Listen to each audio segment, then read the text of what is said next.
नमस्कार, आँखी झ्यालमा तपाईलाई स्वागत छ। आज हामी निजगढ अन्तर्राष्ट्रिय विमानस्थल नबनाउन सर्वोच्च अदालतले गरेको फैसलाबारे कुराकानी गर्नेछौँ। लामो समयदेखि चर्चामा रहेको निजगढ अन्तर्राष्ट्रिय विमानस्थलबारे हालसम्म सरकारले गरेका सबै निर्णयहरू सर्वोच्च अदालतले बदर गरिदिएको छ। 24.5 लाख रुख काटेर विमानस्थल बनाउन उपयुक्त नभएको भन्दै यदि सरकारलाई विमानस्थल चाहिने नै भए विकल्प खोज्न समेत सरकारलाई सर्वोच्चले आदेश दिएको छ। दीपाञ्जली खड्काले तयार पारेको यो विशेष रिपोर्ट।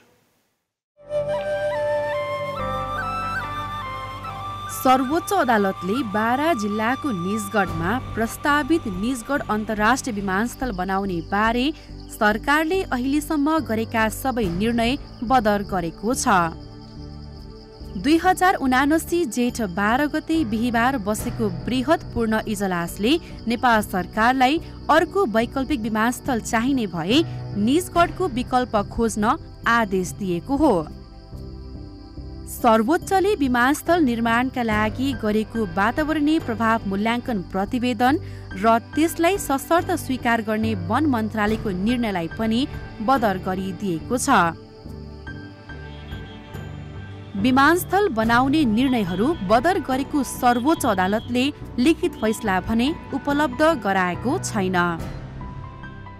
निजगढमा अन्तर्राष्ट्रिय विमानस्थल बनाउने नेपाल सरकारको निर्णयलाई तत्काल कार्यान्वयन नगरी पाऊँ भनेर चाहिँ निवेदकहरूले चाहिँ जिकिर लिनुभएको देखिन्छ। त्यही जिकिरका आधारमा, त्यही निवेदनका आधारमा चाहिँ सर्वोच्च अदालतको बृहत पूर्ण इजलासबाट 71/11/29 गतेको नेपाल सरकारको अन्तर्राष्ट्रिय निजगढमा अन्तर्राष्ट्रिय विमानस्थल बनाउने निर्णय, त्यसैगरी 71/12/30 को त्यो विमानस्थलको लागि 4 किल्ला तोक्ने निर्णय र त्यसैका आधारमा चाहिँ 75/2/29 मा चाहिँ त्यो 4 किल्लाभित्रको वातावरणीय प्रभाव मूल्याङ्कन गर्ने र त्यसलाई स्वीकृत गर्ने वन मन्त्रालयको निर्णय, यी निर्णयहरू संविधान तथा प्रचलित कानुन अनुसार चाहिँ नभएको हुनाले उत्प्रेषणको आदेशले बदर गरिदिएको स्थिति छ। सरकारसँग अहिले मेगा प्रोजेक्ट भनिएको निजगढ दोस्रो अन्तर्राष्ट्रिय विमानस्थल निर्माणको विस्तृत योजना सहितको प्रतिवेदन छैन। सरकारले 2075 जेठ 9 गते स्वीकृत गरेको वातावरणीय प्रभाव मूल्याङ्कन प्रतिवेदन EIA नै यति बेला प्राप्त हुने मुख्य डकुमेन्ट हो। मन्त्री परिषदको 2071 फागुन 29 गतेको बैठकले उक्त क्षेत्रलाई 4 किल्ला तोक्ने निर्णय गरेको थियो। निजगढ विमानस्थल नामकरण गरिए पनि निर्माणाधीन क्षेत्र कोल्भी नगरपालिका र जितपुर सिमरा उपमहानगरपालिका भित्र पर्छ। सरकारले 2071 र 2075 सालमा निजगढमा विमानस्थल बनाउनको लागि विभिन्न निर्णय गरेको थियो।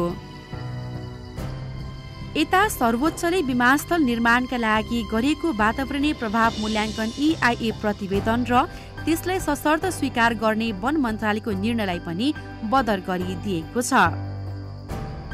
घना जङ्गल क्षेत्र मास्न नहुने भन्दै वरिष्ठ अधिवक्ता प्रकाश मणि शर्माले सरकारी निर्णय बदरको माग गरी 2076 फागुन 7 गते रिट निवेदन दायर गर्नु भएको थियो। हामीले के भनेदेखि यस्तो महत्त्वपूर्ण चाहिँ के भनेदेखि वनमा यो नबनाऊ, किनभने राष्ट्रिय प्रसार निकुञ्जसँग जोडिएको छ हैन।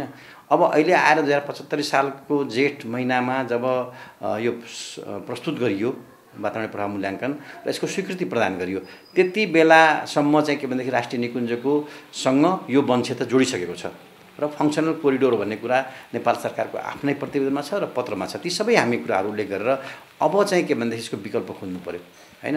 खालि आर्थिक चाहिँ के भनेदेखि हामीले केही खर्च गरेका छौँ भन्दैमा हैन, त्यत्रो राष्ट्रिय वनलाई चाहिँ नष्ट गर्नु हुँदैन। यो परियोजनाका लागि यसलाई अन्य वैकल्पिक अवस्थामा लगाउँ, वैकल्पिक स्थानमा लगाउँ भन्दाखेरि उहाँहरूले मान्नु भएन। त्यो नमानेपछि हामीले चाहिँ के भनेदेखि 2075 सालमा असारतिर हामीले चाहिँ के भनेदेखि रिट निवेदन दियौँ। करिब 80 वर्ग किलोमिटर क्षेत्रफलमा फैलिएको निर्माण स्थल पूर्वमा लाल बकैया नदी र पश्चिममा पसाहा खोला बीचको सिमानामा अवस्थित छ। सरकारले स्वीकृत गरेको EIA प्रतिवेदनका अनुसार विमानस्थल 2 चरणमा विकास गर्न प्रस्ताव गरिएको छ। अन्तर्राष्ट्रिय नागरिक उड्डयन प्राधिकरणको मापदण्ड अनुसारको धावन मार्ग, ट्याक्सीवे, टर्मिनल एप्रोन लगायत आवश्यक पारवहन तथा सञ्चार सुविधा सहितको विमानस्थल, आधुनिक यातायात, व्यवस्थित ढल सहितको सुविधा सम्पन्न स्मार्ट एयरपोर्ट सिटी विकास दोस्रो चरणमा गरिने पनि प्रतिवेदनमा उल्लेख छ। निजगढ छनौटका थुप्रै आधार पेश गरेको सरकारले यसबाट पर्न सक्ने नकारात्मक पक्षलाई भने वास्ता गरेको छैन। EIA प्रतिवेदनका अनुसार यो वन क्षेत्रको 8049 हेक्टर जमिन फडानी गरेर विमानस्थल बनाउने योजना छ।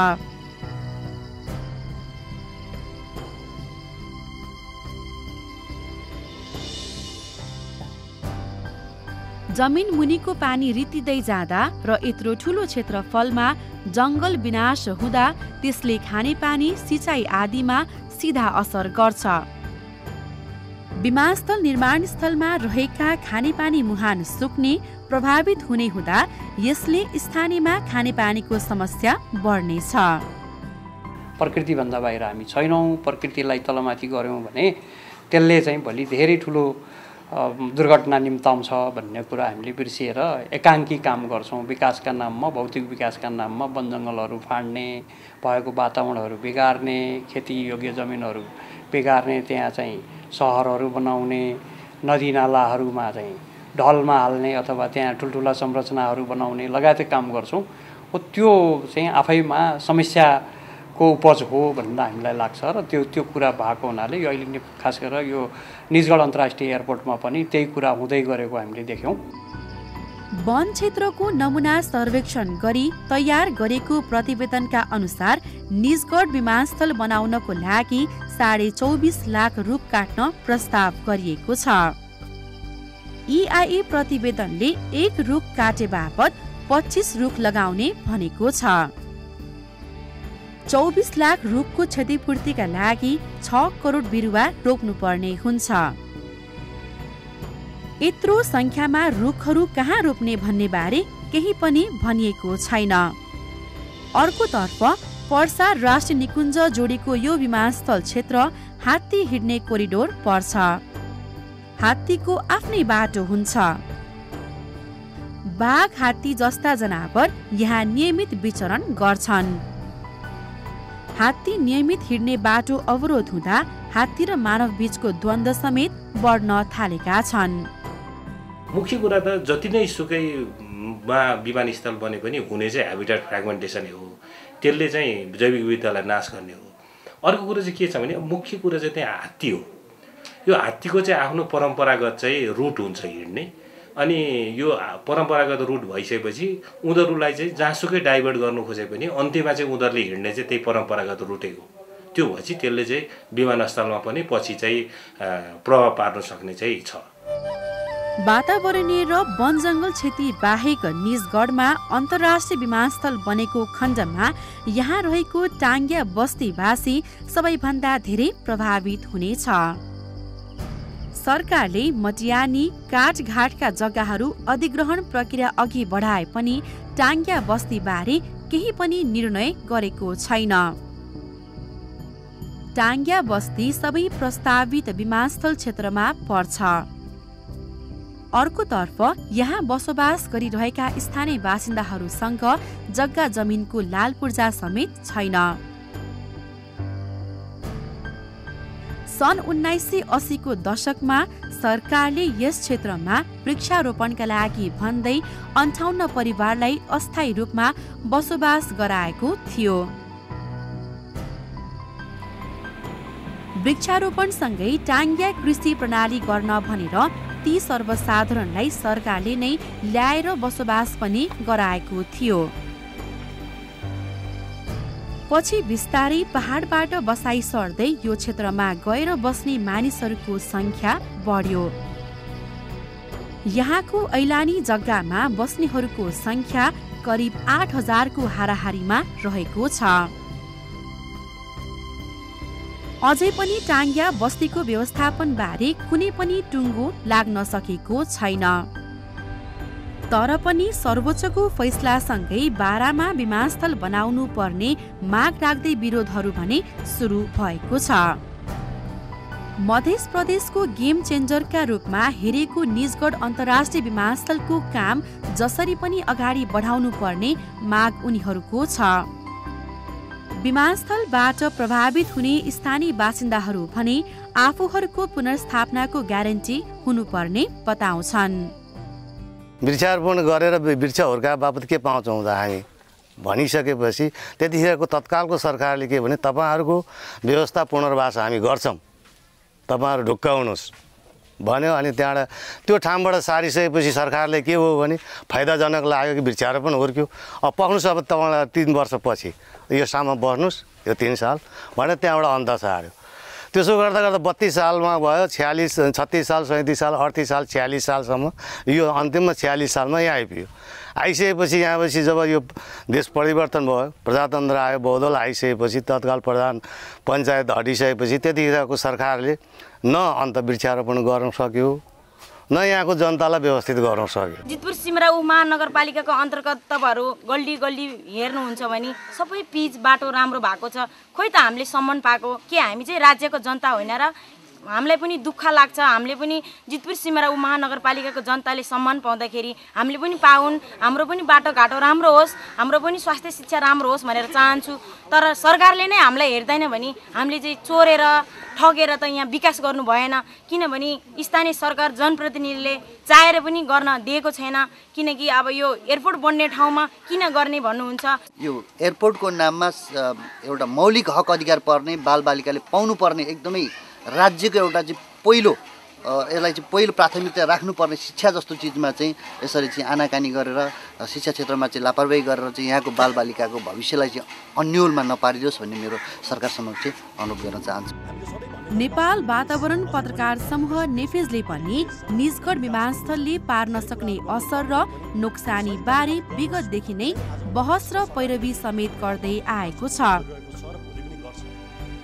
यस बीचमा नेफेजले स्थानीय सरोकारवालादेखि विज्ञहरूसँगको अन्तर्वार्ता अन्तर्क्रिया सहित वस्तुगत अवस्थाको विश्लेषणका आधारमा अध्ययन प्रतिवेदन तयार पारेर सरकारलाई बुझाएको थियो।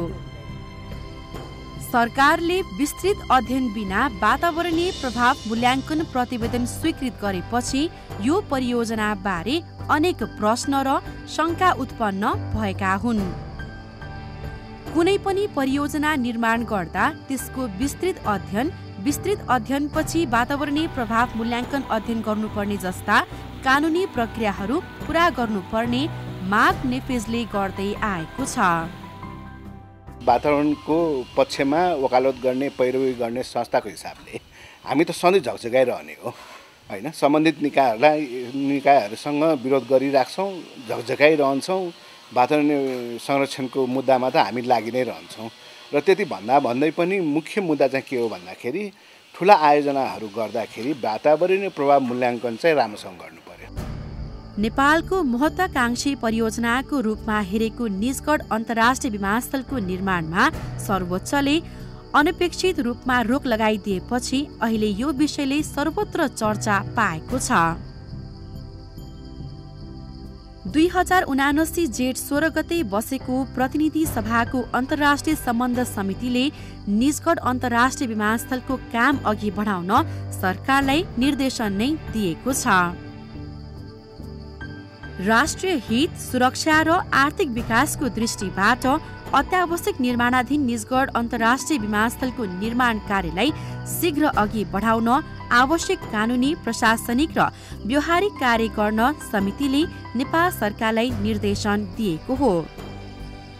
समितिले लामो समयको अध्ययन तथा धेरै ठूलो लगानीका साथ अगाडि बढाइएको यो अन्तर्राष्ट्रिय विमानस्थल निर्माण आयोजनाको कार्य रोक्नुपर्ने भन्ने निर्णय कुनै पनि दृष्टिबाट उचित नदेखिने उल्लेख गरेको छ। त्यसैगरी कतिपय राजनैतिक दलका नेताहरूले नै निजगढ विमानस्थल बनाउनै पर्ने अभिव्यक्ति दिइरहेका छन्। झन्डै 1995 देखि यो प्रक्रिया अगाडि बढेर 10वटा स्थानको गहिरो अध्ययन गरेर त्यसपछि सबभन्दा उपयुक्त स्थान भनेको यही निजगढ हो भन्ने कुरालाई ल्याएर अनि त्यहाँ जम्मा 8000 हेक्टर जमिनमा विमानस्थलको निम्ति आवश्यक पर्ने र वनको पनि विनाश नगरेर त्यसलाई व्यवस्थापन गरेर अनि त्यहाँ विमानस्थल बनाउने भन्ने कुरा भइसकेपछि अहिले फेरि रोकिएको कुरा सुनिन्छ। यो मास्टर प्लान तयार भइसकेको स्थितिमा यो बडो मलाई अनौठो पनि अलि दुःखद पनि लागेको छ, किनकि त्यहाँ जङ्गलको जो कुरा गरिएको छ त्यहाँ जङ्गल छैन। म पनि त्यहाँ गएको छु, निरीक्षण गरेको पनि छु, तर अहिले अचानक त्यो एयरपोर्ट बनाउन त्यहाँ उचित छैन भन्ने फैसला यदि सकिन्छ भने मेरो सुझाव के छ भने पर्यावरण अध्ययन गर्ने एउटा टिम बनाएर पर्यावरणको अध्ययन गरिकन यसलाई पुनरावलोकन गर्ने सम्भावनातिर अदालतको ध्यान जाओस् भन्ने सुझाव राख्न चाहन्छु। अहिलेका जुन जति पनि व्यक्तिहरूले बोल्नु भएको छ सम्मानित अदालतको आदेश विपरीत होइन, आफूलाई चाहिँ के भनेदेखि अनुकूल हुँदाखेरि सर्वोच्च अदालतको जय भन्ने, त्यो फैसला लिएर हिँड्ने होइन, नयाँ सरकार बनाउने, अहिले चाहिँ के भनेदेखि यो उनीहरूको इच्छा विपरीतको फैसला आयो भन्दैमा त्यसले गर्दाखेरि चाहिँ के भनेदेखि यो के छ अदालतको अवहेलना हुन्छ। दोस्रो मुद्दा हालेका छौँ, त्यो मुद्दाको विषयवस्तु पनि नबुझेका व्यक्तिहरू त्यहाँ धेरै बोलिराख्नु भएको छ र हामीले के भने बकाइदा विज्ञहरू योजनाकारहरूदेखि लिएर विभिन्न खालको वातावरणविदहरू सबैलाई राखेर GIS म्यापसहित हामीले त्यहाँ प्रस्तुत गरेका छौँ। पोखरामा बन्दै गरेको र छिटै सुरु हुने पोखरा अन्तर्राष्ट्रिय विमानस्थल र भैरवा अन्तर्राष्ट्रिय विमानस्थल सुरु भइसकेको अवस्थामा हामीलाई साँच्चीकै अर्को एउटा अन्तर्राष्ट्रिय विमानस्थल आवश्यक छ कि छैन, यो स्टडी कसैले गर्नुपर्ने हो कि होइन। हाम्रोमा टुरिज्मको हिसाबले पर्यटकको सङ्ख्याको हिसाबले आगामी 20 वर्ष भनौँ या 30 वर्ष भनौँ या 50 वर्ष भनौँ मा त्यो सङ्ख्या कति पुग्छ त्यो आकलन गर्ने, स्टडी गर्ने, अध्ययन गर्ने त्यो कसले गरेको छ? हामीलाई साँच्चीकै निजगढ आवश्यकता हो। कानुनी व्यवस्थामा अथवा संवैधानिक परिवर्तन कानुनी व्यवस्थामा परिवर्तन गरियो भने यी कुराहरूका सम्भावनाका चाहिँ ढोकाहरू सधैँ रहन सक्छन्। अहिलेकै व्यवस्थामा चाहिँ यो मुद्दाको पुनरावलोकन हुन सक्ने सम्भावना पनि देखिँदैन यो आदेशको। निजगढ विमानस्थल प्रस्तावित ठाउँमा नबनाउन भन्दै सर्वोच्चले गरेको फैसलाले विकास गर्दा वातावरण जोगाउनु पर्छ भन्ने महत्त्वपूर्ण सन्देश दिएको छ। विडम्बना पर्यावरण मासेर विमानस्थल नबनाउन दिएको सर्वोच्चको आदेशबारे सरकारबाटै आइरहेका दबाव र प्रभावले वातावरण प्रेमीहरूलाई सशङ्कित बनाएको छ।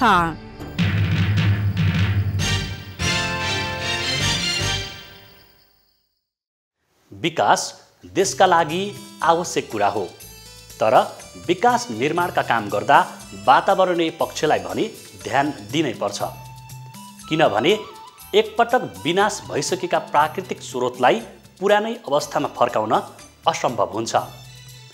आँखीझ्याल फेसबुक र युट्युबमा पनि हेर्न सकिन्छ। हाकाहाकीonline.com मा आँखीझ्याल हेरी यसै मार्फत सुझाव तथा प्रतिक्रिया पठाउन सकिन्छ। हवस् त आजको आँखीझ्याल यति नै, अर्को साता फेरि आउनेछौँ। नमस्कार।